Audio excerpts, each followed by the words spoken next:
Trump lost 60 court cases. Trump lost the popular vote by 7 million. He's a threat to democracy. Wow. He laughed about it. What a sick... Yesterday, we covered Joe Biden giving his first campaign speech of the year, where he spent a majority of the time highlighting Donald Trump's still present threat to democracy and the vast differences between the two. The speech hit pretty well, and of course, right-wingers are pretty furious about it, but it was filled with great moments, including some truly hilarious jabs at Trump, like this one. Taking a hammer to Paul Pelosi's skull, and he thinks that's funny. He laughed about it. What a sick...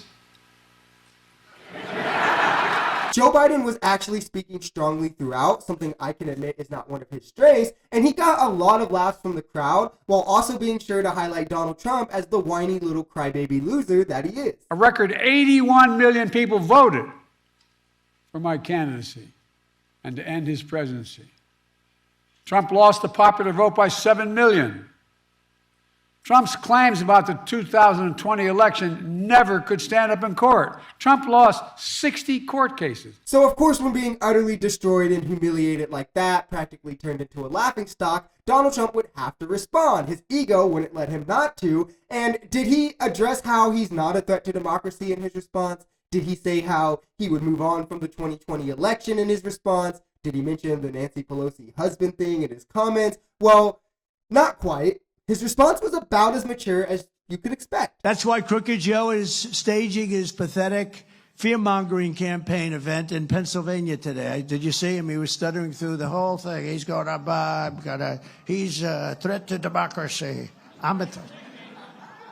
They've weaponized government. He's saying, I'm a threat to democracy. He's a threat to democracy. Wow. Okay. Couldn't read the word. So, of course, no mention to his words to Nancy Pelosi's husband, no mention to the things Joe Biden actually said in his speech, just straight to the ad hominem personal attacks, because that's what MAGA wants. And, you know, he can't address the things that Joe Biden said because Joe Biden was spot on with most of them. All he can do is lie and try to point the finger like, oh, well, you know, he was stuttering, though, and I don't do that. And it's like, even if he was stuttering, which he actually didn't stutter much in his speech at all, but even if he was stuttering, why don't you just address what he said? Why don't you say if it's false, if it's true? Like, why don't you prove it? Where's your rebuttal? Address how you told crowds of people to march to the Capitol. Address that. Address how you told them to fight like hell to save their country. Address how you set up fake electors. Address how you asked for 11,740 votes. Address the ways you pressured Mike Pence and then threw a little tissy fit when he wouldn't fall into your pressure.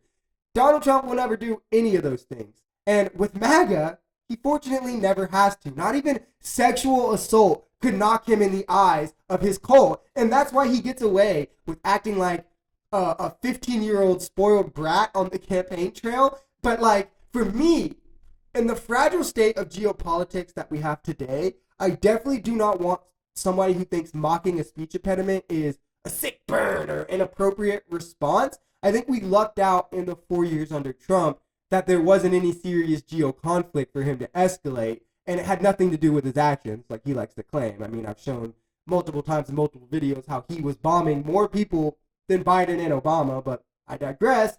Next, he'll go on to, like, mocking Xi Jinping in his accent during, like, a peace talk or something, and then boom, we're in World War III. This is what Donald Trump has to put in the place of substantive policy talks, in the place of future plans and what he's going to do with his administration, because he has no plans for the future or policy. His campaign is hinging on revenge and Democrats bad.